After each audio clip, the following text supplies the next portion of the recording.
Hi, everybody, and welcome to Off Book. Today, we are joined by our first returning guests, Nicolas DiDomizio and Dinah Alobeid. Welcome back. Welcome. Thank you. Hello. Thank you. We are honored to be back together. And Really. today's a very special Off Book because we're going to talk all about A Murder Most Camp, Nick's book coming out, or as when this aired, it would have come out 2 days ago. And when Nick was on a couple of months ago, we said, we'll have you back. We'll have you back when the book is out so we can talk about the book in more detail. And that's what this episode's going to be. Was that a couple of months ago already? That I know. is It's insane. absurd to me. This went by so fast. We know Nick through Dinah. And Dinah, how do you know Nick? How did this come about? Great question. Great question. Nick and I are truly connected through the writing community. I thought you were going to say So- spiritually. I know, But me too. I was like, that too. No, we were connected through a mutual friend who is a writer. And Nick and I ended up living like a block from each other for a hot minute in Jersey City. So Nick and I have known each other for like going on, I think, 15 something years. But Nick, Crazy. I know, I moved to Jersey City. Nick was a block away. So we ended up actually spending a lot of time together, and we would sit in, was it called Beechwood? No, it was that. It was on Grand Street, but was it? Yeah. Oh, maybe it was Beechwood. Beechwood, I think is the name of it. It's a restaurant. We would go there on Thursday nights and sit and work on our respective novels in progress. But like Nick and I became friends, but also like our writing styles were similar. We were both writing nonfiction memoir style essays about our messy love lives. 20-something-year-olds writing memoirs. It's very Yeah, of course. specific personality type. so Yes. much life. Yeah. So much. And Nick and I have stayed friends and writing critique partners, and like honestly, we It's- talk a lot. I'm so lucky to have you in my life. You're just so much to me, brother. You know, likewise, and I gotta say, as a G-chat enthusiast, Ugh. over the Good years, number. my Yes. G-chat list has just dropped like flies. People just stopped using it. But Dina like and we hold on. It's us. We're Oh my God, are you keeping This guys them in is still it. business. G-chatting? We are. And It's just us, I think. Oh my And- God, yeah. But you know what I Wow. love about it is that it's not.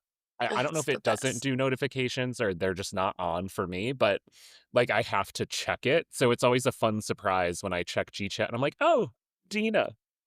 Versus like, Dinah said 1,000 things. Will text if it's like timely. But if it's like, you Same. gotta read this, you gotta hear this. I love waking up because Nick's been up since like 5 a.m. revising a book and being like, Tina, please read this article in This Vanity Fair Substack, about the yeah. demise of literary fiction. It's always a doomsday message of the publishing industry that finds me that I And we then lift share. each other up. We're Yeah. like, God bless all of us. God bless everyone in publishing. Amen. There's room for us all. Are you guys doing it just on the computer? Like, do you have to be sitting down at your I do it on computer my or no, phone. on the phone? Okay, that's I like, do that's phone, beyond the type of G-chatting that I know. that I did at any given time. I was G-chatting Desktop Just only. in Gmail. desktop only. Yeah. We're really holding on, I must Yeah, say. I love that. I do love Keeping that. Google in business, you two. Yeah. Yeah, because no one else is. Yeah. Do the listeners know that you are upstate right now as we're recording? No, you happen to be just like miles away from Nick at the moment, but just for I'm so close to Nick right Different reasons. now. Yes, Yeah. I am upstate for a writing retreat with some fellow writers to spend time that I haven't in a really long time working on my third novel in progress. So yeah, Is it the group that you usually go up with? I'm forgetting their names, or is it a different writing retreat? no, it is sort of like a self-made one with friends that have been like that I've met through different circumstances that know Gotcha, each gotcha. other. Yeah. Cool. That's so fun. Grassroots. Yeah, it Yeah. is fun. Aw. It's wonderful, and I'm gonna get to see Nick hopefully for a hot minute or two. Yes. It would be a Adorable. crime if we didn't. It truly No, would you're be. too close. You're too close. 'Twould be a crime Katie would research to death. I know, I certainly would. Or, I don't know, like the mystery in a Murder Most Camp? Love the She did it. segue. She brought it back. We had to set it up. But we are here There for Murder she Most is. Camp. Nick, tell us a little bit about it. Just when is it coming out? Give us the synopsis. Like, if you listened to our last episode with Nick, you got a little bit of it, but we can go into a little bit more detail now. We are going to hit you, baby, one more time, as the queen would Boom. say. Mhm. So, A Murder Most Camp, it came out yesterday by the time this airs. And it is a comedic mystery novel about a Nepo baby superstore heir named Mikey, who is set to receive his inheritance on his 30th birthday. But his dad gets pissed at him for a thing and then rearranges the terms of his trust and makes it so he has to do something good for humanity before his 30th birthday. And the good thing ends up being to go volunteer at a summer camp with his 12-year-old aunt, who, because his grandfather has a 30-something wife, because these are rich people. And so he goes up As there one with his does. aunt, and it's a very fish out of water, David Rose, Schitt's Creek kind of situation. And then he stumbles upon a 13-year-old cold case of a potentially murdered staffer from the past, and he and his aunt and her friends get sucked into the mystery of this, and they try to solve it. Ugh. And it's And- wonderful. It is so It's- wonderful. So good. Annabelle is the 12-year-old aunt who is my absolute favorite character. Yeah. Because I'm like, that's me at camp. Like, can't be bothered doing any of the activities, but oh my gosh, there could have been a murder. Sign me up. Katie would have absolutely banded together the misfits and been very active in only this one of this one activity that she made up, which was Right. to try and solve a crime. Leading the interviews. And it would have been, she would have taken it so seriously. I would have. And she would have been mad at me because I would have been like, I'm busy swimming. And she's like, swimming is for losers. And I know this because we went to camp together for one summer. And Katie was miserable the entire time, except for when she was chasing me around trying to convince me to also hate camp. And I'm like, no, I like camp. I'm here because I like it. Yeah, my version of that was I would only go into the computer room because it was the only area that was air conditioned. And Oh, I played Doom all summer. I don't know if you guys are familiar with the very Oh my violent, God. very Is fun that where your game. love of video games started? I absolutely must be. Wow. I've never been to camp. Isn't that crazy? Like, God bless sleepaway you. You really, camp?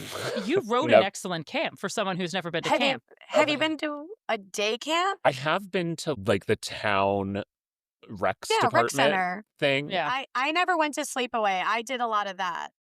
Yeah, but sleepaway camp, I literally my main point of reference was like Friday the 13th and the Parent Trap. Oh my God. Yeah. Wait, I Parent was Trap, gonna yeah. ask, like, how did you write that?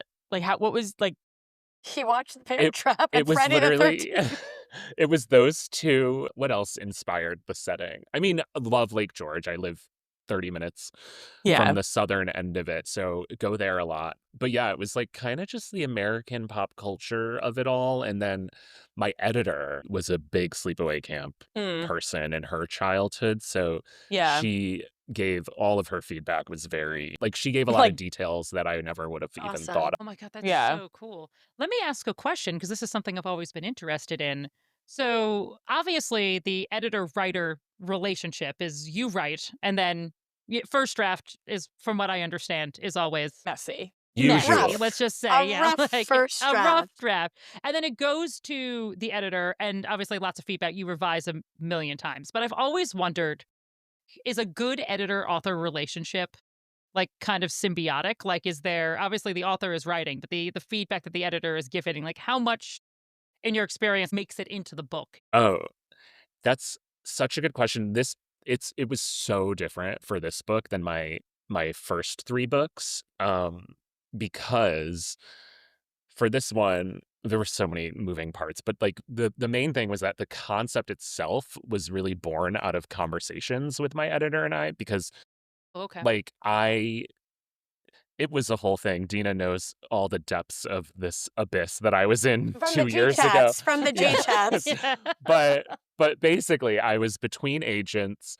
I was trying to get an agent with this other book that I had written, which was extremely different, and that was not going anywhere. My publisher had dropped me. I had left my agent at the time, and it was just a mess. And then my editor of the last book that I had published, which was called Nearly Wed, she like randomly reached out and she was like, "There's this editor that I work with who really wants to publish a funny mystery. And I feel like you are the perfect writer and like you guys would hit it off and all this stuff." And I was like, "Well, I don't have an agent, but if she's willing to talk to me, ju- Yeah. just like one on one, let's do it." And so we met up and she told me all of these books that she had like been reading lately that she loved. One of them was The Guncle. I don't know if we've all read The Oh, yeah. Guncle Yeah. by I Yeah, I've Stephen haven't heard of read it. it, Riley. but I've heard of it though. Yeah. So there was like The Guncle, which is not a mystery, but just like a feel good, like fun book. And then a bunch of these other like cozy mystery type books, like Dial A for Aunties and Every Time I Go on Vacation, Someone Dies. And then she was like, "I want it to be set at a summer camp." Like that was her idea. And we Ah. started talking. So like the whole thing was born from her wanting to publish something in this genre. And to be totally candid, the book that I had written was so not this. And I was like, that is not the pivot I was planning to take, but I like kept the conversation going because I had nothing else going for me. Um, You're so hard on yourself. I was actually like really petulant too, because I was still a little salty about the publisher dropping me in the beach read space because of the sales of Nearly Wed. And so I was like, that's so crazy that now they like are maybe willing to work with me if I pivot to like the exact genre they want me to. And so I was like kind of being a bitch. And she was like, "Can you write 3 chapters?" And I was like, "If you pay me." And so they literally No, that's paid a solid me. move though. Yeah. Get your worth, baby. Yeah.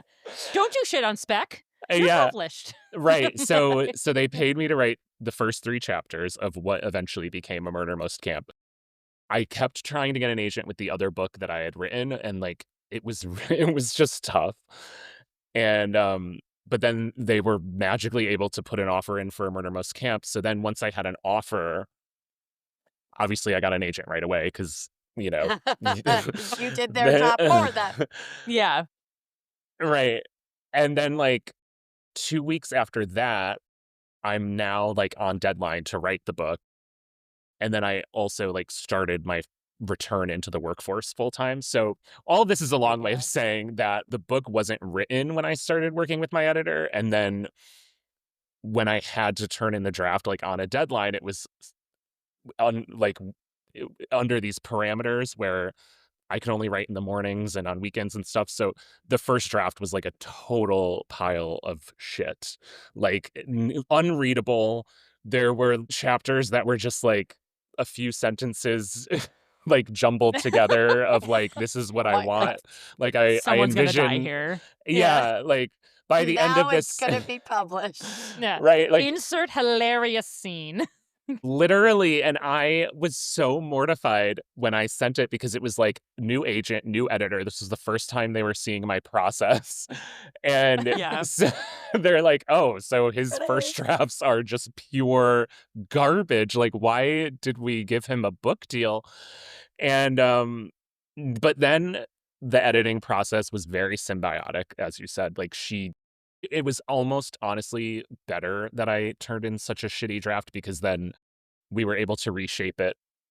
Like everything changed in the subsequent drafts. Like the killer changed.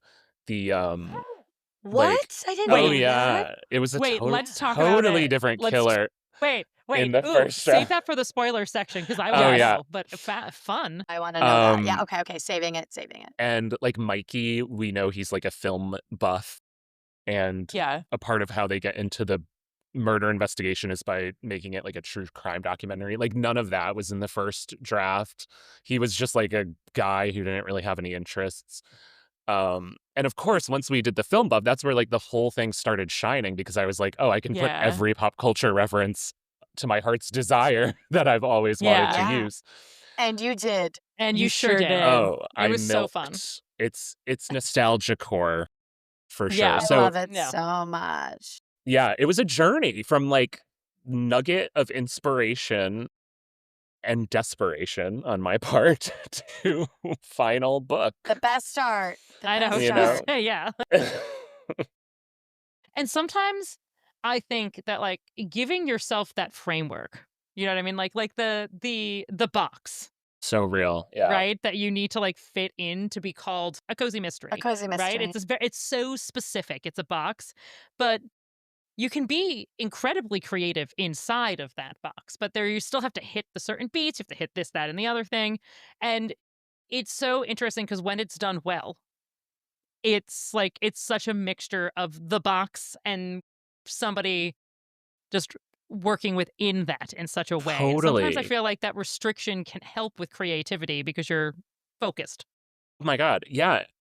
And you know, to add to that, it's I think that is one of the great things about genre. It's built in that you have a bit of a structure to work with, but I even think in a lot of literary fiction, that's how a lot of authors like to work. I'm thinking of two of my faves right now. One is a Natasha Jukovsky, who Your friend. she we debuted in the same year in 2021. She writes very artsy, literary, like cerebral fiction. Her first book was called The Portrait of a Mirror, and she just came out with a new book called Medium Rare. But they're both retellings of like Greek myths. Like the first book was a Narcissus retelling, and the second one was like Icarus and Cassandra. And Okay. like she is basically like, you know, these are plots that have worked forever, and like we know that like, you know, they're tested and they mean something to us as humans.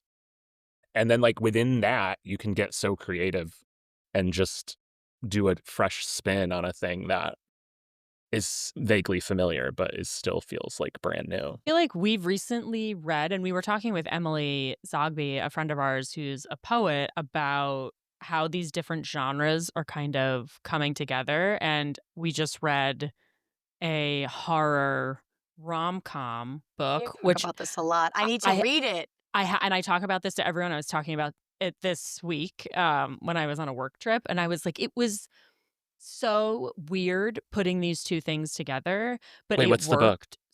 It's called How to Kill a Guy in 10 Dates by Shaylee Thompson. Oh, I've seen And it. it's like this really pretty like pink cover. It's very campy, but it's truly a horror and truly Like I a was rom-com. afraid. Yeah, it Like was yeah, scary. Oh. it's both things. Like it was both things, but like I was afraid at some point. I was like, I can't read this before I go Oh. to bed. Yeah, same with Oh me. no, I was then like, I don't oh think I can read it. no, As but long it's as you don't, it's but the rom com of it tempers the horror, but Yeah. there's still such horror moments yeah. But in like it where like I was reading it before I went to bed and I'm like, yikes! But like It sounds like Nick would like it a lot. I feel like I would love that. Are we saying rom-com like they end up together at the end, like happy ending? no, not the killer and the not the Oh. killer and the main character. No, No. But there is a Ooh. love connection at the end. There is a love connection. like it's like parallel stories happening at the same time, and the way that it's set up is that the main female character is a film studies student and she's doing her dissertation on how horror movies and rom-coms are in fact doing the same thing. They're hitting our brain in the same way. It's Yeah. all like dopamine receptors and whatever. They're just doing it Interesting. differently. And then she Totally. finds herself in a slasher situation. How it That's how it tough. happens. So let's go to what I'm going to call the spoiler section of this podcast, in which we're going to go a little bit deeper into A Murder Most Camp, because me and Katie loved this book when we read it, but we couldn't talk too much about it on your podcast when you came on before, Nick, because we didn't want to spoil anything. But now it's out. Yes. but still we'll sound the spoiler alarm. So we're going to talk about details of the book. Wee-oo, Wee-oo, wee-oo, wee-oo, wee-oo, wee-oo, wee-oo. spoilers. Spoiler So alert. So log off, read the book, and then come back on if you haven't read it yet. But we'll go into more detail now. Ooh, I love this. Yeah. Okay, well, now I feel like we have to just get this out of the way. Why did you change Yeah, the and how did you killer? change? And yeah, And how how did did you you change? change? Oh, Okay, Well, so so start with the actual twist. Who's like, give oh the my ending God. away. They've been Yep. warned. so who is the killer? No, I'm just kidding. So I can tell you. I know. in the end, it turns out that the missing staffer was indeed murdered, Yes. Bum, and bum.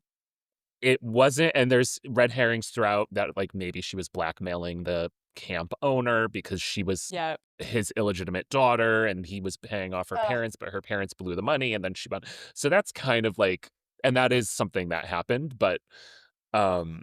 And then there's Which is another great. subplot with like the owner of a local breakfast sandwich place. Yeah. Yes. and Yeah. and then maybe it's like the hot lifeguard that Mikey ends up I never falling in believed love it. with. I I never got believed it really was And- Jackson. upset about that I for a got really minute. upset at one point. But Yeah, but I was turns like, oh out my God, that would be so subversive for the genre. that would have been so sad, and then we wouldn't have had an HEA. So but Yeah. the real motivation was that the staffer was threatening to expose a sorority at Syracuse University, which was hazing. just And this particular sorority was kind of like a petri dish / training grounds for the future wives of wealthy older men, one of which ended up being married to Mikey's grandfather.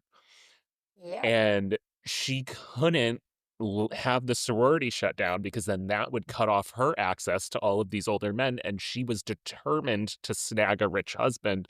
So, in order to kill the story, she had to kill the journalist. And it's all, climactically revealed at the end, which is like And- so ridiculous. And that's why I'm like, thank God, like camp is in the name of the of the book. I loved it. Like it's very on theme. I Oh, will say that God. I didn't figure it out until I was supposed to figure it out. Like Ooh, I love that. there was a point where before, it was said that it was her, but there was a point where I'm like, oh my God, it's her. And then, 10 pages later, it was revealed it was her. Like, it wasn't like Yeah. I figured it That's out exactly early where on. I found it out. I was like, that's exactly where I found it out. And that's where you want it. Like you want the Yeah. reader to feel Yeah. smarter than the main character. For sure. Yeah. But not too much. Just a Not little too much. bit. It was Yeah. just a little bit. It was just that little Just bit. It was There like was Perfect. It was enough perfect. clues where I did have to remember later in the book that, oh, didn't we say something about Sierra going to that college or being in That a didn't or make- being in a sorority or something like Right. that. But she kind of wasn't really around too much. She also Ugh. sent Mikey and her daughter to this Ugh. camp. So you Right. were like, well, that would be dumb. surely Right. she doesn't want them to Yeah. figure this out. So But you can't The wo- stop Annabelle. and that was one of the things that I said to my editor too. And she was like, you know what? These psychopathic killers kind of get off on getting away with it. Like That's Yeah. true. they love that it's like hiding in plain sight and like no Yes, one's ever yes. gonna find out. And of course, all these years she kept a relationship with a blackmail based relationship with the people who own Yeah. the camp, because there's another side plot where like the director of the camp was fucking a staffer, fucking the lifeguard, or no, not the Mhm. lifeguard, the boyfriend of the murder victim. Yes. Yes. Yeah, I yeah, yeah. know, which The- is Yeah. insane. I know. It was like I was like, Melrose Place "Girl." with the affairs going on at this camp. Yeah. But I Um, hear that does happen at camp. It does happen at camp. Also, I loved that there was so many false clues. Annabelle and her misfits found some initial clues, and then mm, a lot of the subsequent ones were placed there by the camp director under the under the Yeah. blackmail Mm. relationship. And I was like, well, now I'm confused. But like, truly, I found it out with the characters. That was fun for me because I had to Yeah. figure out what was real and what wasn't real. Wait, who was going to be originally the killer? Yeah. Yes. I need to know. So so here's the other funny thing about the process of this book. I got the deal based on like 3 chapters, and if you'll recall, the opening of the book, there's like no mystery at all. It's just like the setup of Yeah. like him losing his Yeah. trust. So I signed the deal having no idea what the mystery was going to be.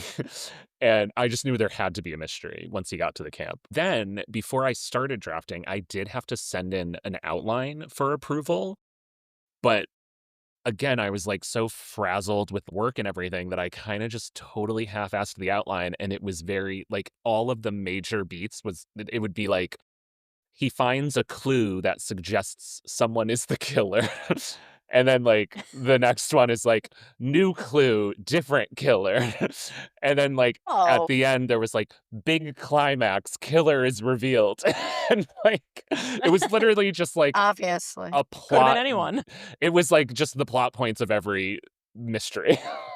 Like, but like that was approved. So I was in the first draft, I was just figuring it out as I went. Like I was totally pantsing the story. And as I thought of a clue, I would just like do it. But the original version, there was one less layer. So instead of like heavily hinting about the paternity and the blackmail from the beginning, that was kind of a big reveal at the end, and the only 2 misdirections were, like, the first really big suspect was the Mama Moo's Cafe, and then Yeah. the second suspect was Jackson, and then the reveal was that it was, like, Lore Weathers, and then he was actually in the final version, you never see him, but in the original, like, he shows up to the camp and, like, he is wearing like a boat captain's uniform and he's like for some reason uh, and, and like Okay, that's he a goes crazy in choice. the office. And so when my editor read that, she was like, this is like really not the twist that anybody wants, and I I would don't think want. it's and, like and so she was like, this is really so much better as like what he thinks it is the whole time, and then there's an actual twist. And so when we went back to do it, it was like, oh yeah, that does make sense. Like, let's have that be like what's all happening throughout and where it's leading to, and then the big twist. And then it was her idea to do the whole Sierra thing with the Oh, sorority. that editor is Yeah. working hard. She's Yeah. great. Yeah, I Yeah. love So that. That was That's very it's a great good. twist. it upped the game. You said pantsing, and I don't know if you guys know what that is, if you want to like No, educate. I don't. So there's different ways you can write writing styles. You can be a plotter where you plot out your book in great detail, and I know many authors who do that. Or you can pants, or you can do a combination. Pantsing is like you sit down at the keyboard and you just write by the seat of your pants, if you will. Oh, So Oh. it's okay. like a fun writer phrase, and Nick just threw it out there. So for you two and the audience, I just thought we'd do a little No, I didn't know that. That Yeah. makes sense though. education. I Yeah, The think I'm a eternal pantser. debate. you a pantser? You a pantser? I'm a All little right. pantsy. You pantsy. Did you have like a favorite character or a moment maybe in this book? Oh my god, I love this question. And there's definitely an answer to it. There's a few. I feel like I really, really enjoyed writing, which is probably going to be surprising, but I enjoyed writing like the fucked up dynamics between Mikey and his friend Jamie, who's like Oh, yeah. his Yeah. Well, I actually thought that was a really good like subplot. Like it really Right. gave Mikey it really gave Mikey a lot of Yeah. character development without having Right. to spend too much time on the character Oh, He development. that if that made any needed sense. fucker. he needed something to make him like have low self-esteem because like he's like the first character I've ever written that wasn't like me, you know? Like my first 3 books were all very much based on real life experiences. What? No. Even though like I never burned down a house with my mom, but we shaving creamed a house once. And Yeah. so, like, What? that was a whole. I never told you how Burn It All Down was based on the shaving cream incident of I just don't 1998. remember but I know my favorite line from your 1998. first book, Burn It All Down, is shriveled up tortellini dick. So I'll never forget that. Yeah. Well, You that I was gonna should part, say that was fiction. That was. I'm sure you told Dina, but it's in the G chat somewhere. She Yeah. just has to go look Oh, It's up it's the in the the G transcript. chat. But with It Mikey, totally it's is. like, how do you get people to root for like a billionaire, you know? Yeah. And so, not that like the Jamie thing was to make people root for him, but it was to just make him like explain like why he would have some kind of inferiority complex. And, you know, it's like, oh, because he has a friend who like uses him and kind of makes him, Yeah. puts Yeah, him Well, in it's his like upsetting. place. Like, relatable in a Yeah, way. it's upsetting right. because people take advantage of other people, Yeah. and Mhm. yeah. Well, and Mikey Oh, poor liked him. Mikey. You know what I mean? Like Yeah. he Yeah. That was, liked like, him, and it was just like really clear sad. that was Yeah. not a reciprocal, He like kind of like relationship. he kind of liked being like treated that way in a weird way because he felt like he needed it to like absolve him of like whatever guilt he felt just by existing as who he A was. bazillionaire. Yeah. Yeah. And so those were fun scenes for me to write, even though they weren't like funny or fun. All right. What else was a favorite moment? I mean, you know what? Mikey and Annabelle. I mean, anytime they were together, and it's so funny because like I was so scared to write her at first because like I don't really know any 12-year-olds or 13-year-olds, but I feel like she just came to life. You know, she was. She was a very well-rounded character Oh my for God, a I middle love schooler. her. Oh my She God. was great. Do you guys want to hear something so sad and touching, but beautiful, but sad? Yes. Yeah. Yes. So like ARC readers on like NetGalley or however the publisher gives them out. So they'll like post on Instagram and then like a lot of times they'll DM me. And I got a DM yesterday from someone who has a 13-year-old and Yeah. she was like, you know, sending the typical DM of like, your like I loved your book, and she posted a beautiful review.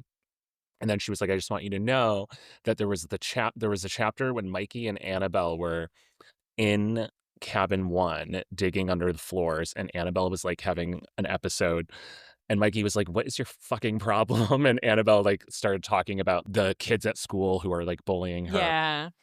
and Mikey gives her like his version of a pep talk, and he was like, you should just know that happy people aren't mean. So the fact that these people are mean means that they're miserable, and so like fuck whatever they have to say to you.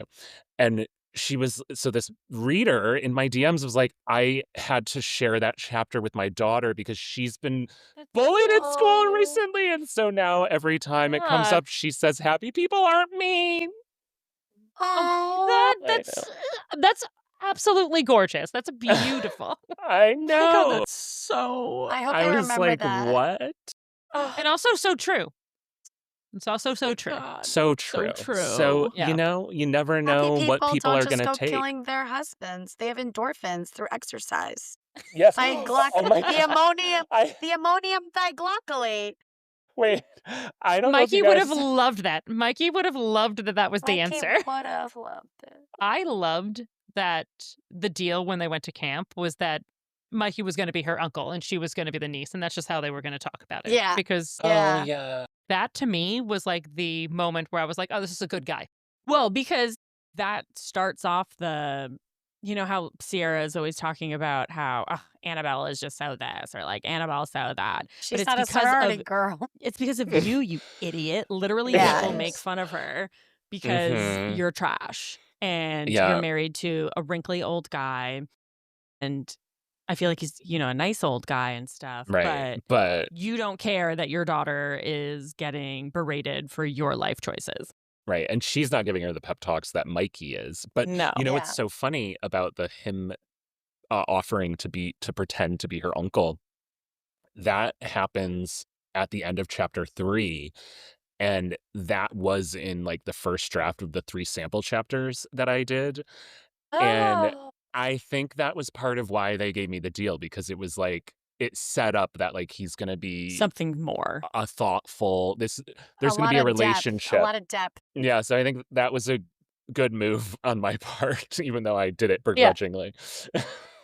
Yes. So it gave depth, but it was also it was absurd and funny. You know what I mean? And you knew Yeah. obviously it gave Mikey depth, but also the whole point that there was a 12-year-old aunt is Oh, yeah, absurd rich yeah. person funny, you know? Right. And then him being like, whatever, I'll be your uncle. Like, it bothers you? Cool. It bothers me too, but mostly for fun. Like, I just mostly use it for like the anecdote because I'm a grown up and I can do that now. But like, it obviously really bothered her. And so you're like, oh, Yeah. so not only their death, Yeah. but then it just adds a little bit of a layer and a little bit of like a no one can know sort of thing at camp where Yes. he's trying It to gives like them a protect thing. her. Yeah. Yeah, to bond over. Hmm.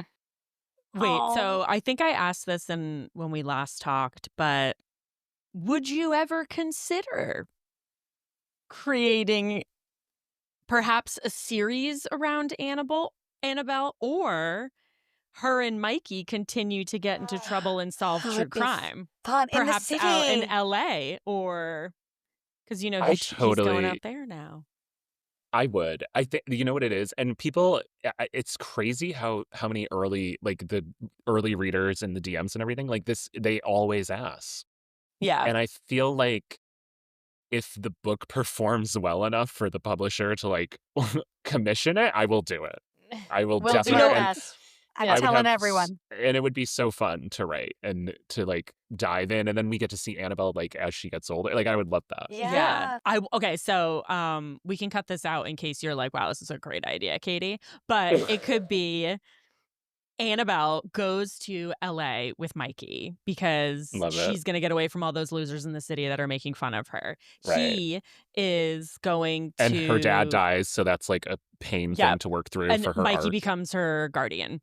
And Love she this. goes like, he's now going to be some sort of like Hollywood movie exec, and maybe there is a murder on the movie that he is directing and she's doing her schooling like Oh my in God. the trailer or something like that, Wait, and stop.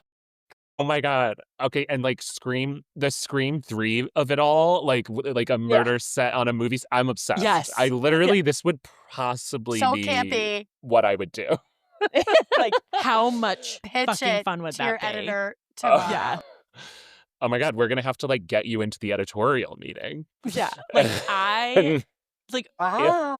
well because I love mystery and thrillers and all those things, and I think everyone that's reading this, like that's to me very much how this came off. And usually, it's always a series. There's She wants rarely more. like Right. standalone She books. wants Right. And when you find those characters that, like Annabelle, for example, or even Mikey, like in his documentary, like how that was really something that he was into. They're like, oh, these people know how to solve clues. Like these people are looking. These people Yeah. have something about them, and I want more of that. Okay, well there you go. I am Pitch it. obsessed. That's a great idea, Katie. Yeah, that was what I thought about from after I read it. I was like, this is what I want the next book to be. Oh my God. I just am Katie, literally. I wish you were my agent, Katie. I'm Sure. sold. I need an agent. What can I help you with? Yeah. I need an And agent. Katie's like, I need- happy to help. Don't have any experience in this Katie, I field. wish you were my literary agent. We call Katie Conference Call Katie because when she's at work, she's a different version of Katie, Yes, and that it's very version is true. Conference Call Katie. And I do think that Conference Call Katie could get anybody to agree to anything. It's an negotiate unbelievable any skill deal. that she Yeah. has. Yeah. She doesn't even negotiate. That's not what Conference Call Katie does. Conference Call Katie comes Oh. in and in a perfect voice goes, "Thank you so much. Absolutely not. We're going to do this." Like there's something in there. I need that- this. I It need this works. energy at my job because, like, Yeah. no matter how many times I say no to things, doesn't matter. Yeah. Still have to say it again Yeah. because I'm such a people pleaser. It's horrible. Oh, honey. Katie, no, Katie's a honey. Scorpio. So Oh my gosh, look out. That's right. But wait, I wanted to ask one other thing because this is something I'm not familiar with at all.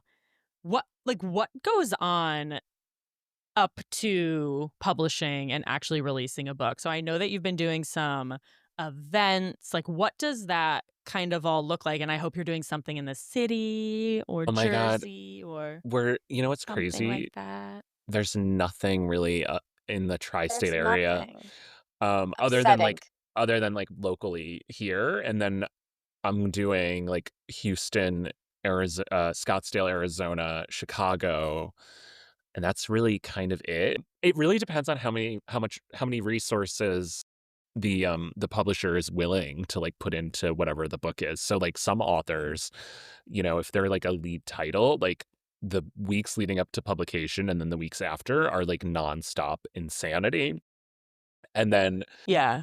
it can go down from there. So like for my first book, there was like nothing. They like did nothing. I kind of just like the pub day came and went, and I did a few like Zoom events and like some It was a Instagram hard time lives. that And it year. was Oh, yeah, it COVID was and everything. COVID, right? Yeah. Yeah. And then with subsequent books, there's been a little more. I think with this one, they're definitely like invested. Like I have a publicist who's just obsessed with the book. She loves it so much. So she's doing things that I think Wait, the publisher didn't even commission is her to that do. where She's the just, those character cards yeah, that that like was I all think I her. on Instagram, I was like, I'm obsessed with this. I want merch. I want Camp Lore merch. It's so Yeah, good. I Make her have There's the such hat, a merch. y'all. yeah, it's such a shtick Um, that could be great. so yeah, it depends on like what they decide to do. So I have had like a Interesting. few pre-pub events, some industry stuff. Like I did this huge library event that they do every 2 years where like all the public library or like all the public libraries of America send a librarian to like converge for this like 3-day thing, and there's so much drinking. My liver like could not it like, and I was like telling them, Librarians be and partying. it was like Yeah. last call every night at the hotel, and I'm like, y'all are librarians, like aren't you supposed to be the opposite of this? And they're like, no, they're like, bitch, we work with the public, like we need Yeah. God. this. We need Yes. this. No. We're Well, basically maybe customer service. what if Right. we just like I'm trying to think of like a bookstore I could go to locally to ask them to host your event. Oh my God, Well, I the will thing You should moderate. ask Bethany, the Bethany book Oh my store. God, that would Well, actually be perfect for Because it's a beach, it's very beachy because it's Yeah. campy and because summery. it's summery, but like that's so true. And honestly, Bethany down Well, they here would has do like it. Yeah. Or Rehoboth even. Yeah. Oh yeah, Rehoboth. Yeah, Rehoboth would be so yeah. good. But which would actually be better because a much bigger queer community up in Rehoboth Yeah. than down here in oh Bethany. yeah, Although that's we're like that's same a sames, hot but yeah. spot. Well, That's a the spot. thing, Yeah, it's so much fun. the thing that so I never try to plan any events on my own because then the publisher doesn't pay for it. But Fair enough. when they set it up, like they like book the travel and like all the things. But you never know what I mean. I think like the rollout for this one is more than like my past ones, and so I feel pretty good about like Mhm. what we're hitting markets that are like very targeted, like they like who would have thought Houston, Texas loves a gay mystery, Yeah. but they do. And Oh, like yeah, love that. and like Houston, you said Chicago, Arizona? Scottsdale is a big one for the Oh, mystery yeah, yeah. crowd.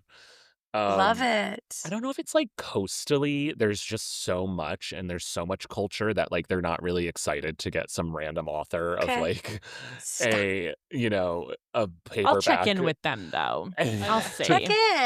Yeah, Oh we yeah, should check no, in. see yeah, about we that. totally.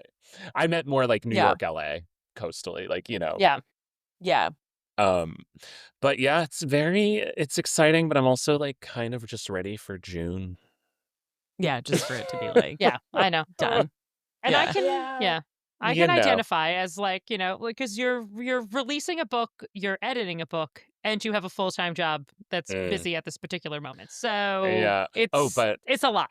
here's God the bless. Yeah. real tea, and Yeah. Dina and I have talked about this a lot because it's very exciting, but there is going to be a New York Times review.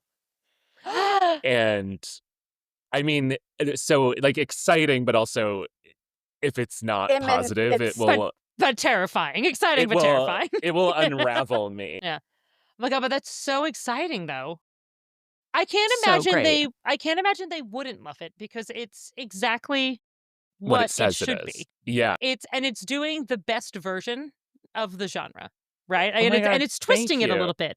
I believe that so seriously. Like I it's know. giving it Right. is a cozy mystery, right? It's a good mystery and it is feel good.